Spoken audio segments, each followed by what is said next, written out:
श्री समर्थ रामदास स्वामी महाराज, श्री छत्रपती शिवाजी महाराज, श्री छत्रपती संभाजी महाराज यांच्या पदस्पर्शाने पावन झालेल्या सज्जनगडावर मी आज आहे. या व्हिडिओमध्ये मी आपल्याला सज्जनगडाच्या इतिहासाविषयी थोडक्यात माहिती देणार आहे. नमस्कार, मी यशोदीप पारखे, द रिएनालिसिस बाय यशोदीप पारखे या यूट्यूब चॅनलमध्ये आपले स्वागत. संस्कृतमध्ये गड या शब्दाचा अर्थ शक्ती होतो. सज्जन शक्तींचा सहवास असलेला, सज्जन शक्तींचा वास असलेला हा सज्जनगड. सज्जनगडाचे इंग्रजीमध्ये लिटरल मिनिंग होते द फोर्ट ऑफ बुट्स. मुळात सज्जनगडाचे प्राचीन नाव हे अश्वलायन गड होते. अश्वलायन ऋषींची ही तपभूमी म्हणून अश्वलायन गड असे त्याचे नामकरण झाले. पुढे 11व्या शतकात शिलाहारांनी या किल्ल्याची, या गडाची उभारणी केली व त्याला नाव परळीचा किल्ला किंवा परळीचा गड असे दिले. 1358 ते 1375-76 असे सुमारे जवळपास 17 ते 18 वर्ष बहामनी राजाच्या आधिपत्याखाली हा गड होता.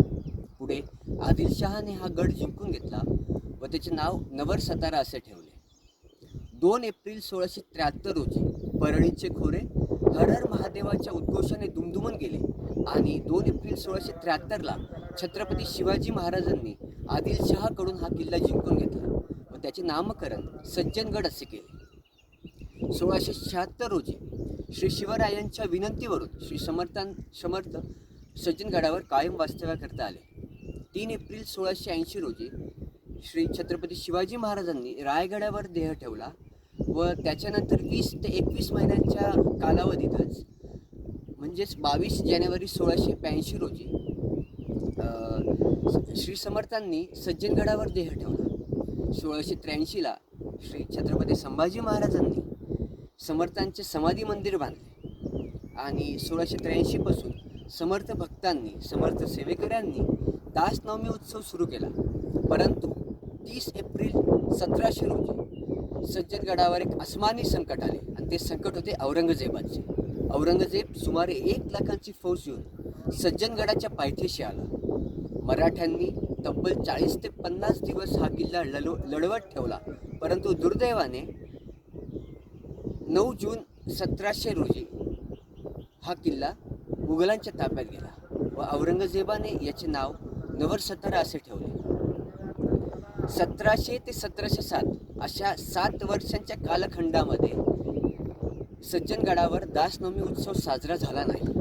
1707ला ज्यावेळेस औरंगजेबाचा मृत्यू झाला त्यानंतर 1708 ते 1709 या दरम्यान मराठ्यांनी हा किल्ला पुन्हा जिंकून घेतला व छत्रपती शाहू महाराजांनी त्याचे नामकरण सज्जनगड असे केले. तेव्हापासून तर आतापर्यंत हा गड सज्जनगड याच नावाने ओळखला जातो. मुघल साम्राज्याचं डिक्लाईन झाल्यानंतर ब्रिटिश एम्पायर इथे सेट झालं, म्हणजे ब्रिटिशांचं सरकार इथे स्थापन झालं व त्या काळात देखील सज्जनगड जो होता तो मराठ्यांच्याच ताब्यात होता. सज्जनगड जसे धार्मिक केंद्र आहे, आध्यात्मिक केंद्र आहे, तसेच ते देशभक्तांचे शक्ती केंद्र आणि देशभक्तांचे स्फूर्ती केंद्र देखील आहे.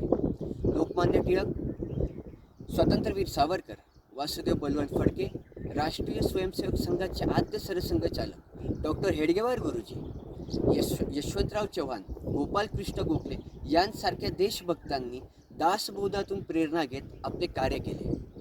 त्यामुळे सज्जनगड जे जसे आध्यात्मिक केंद्र आहे तसेच ते शक्ती केंद्र आणि स्फूर्ती केंद्र देखील आहे.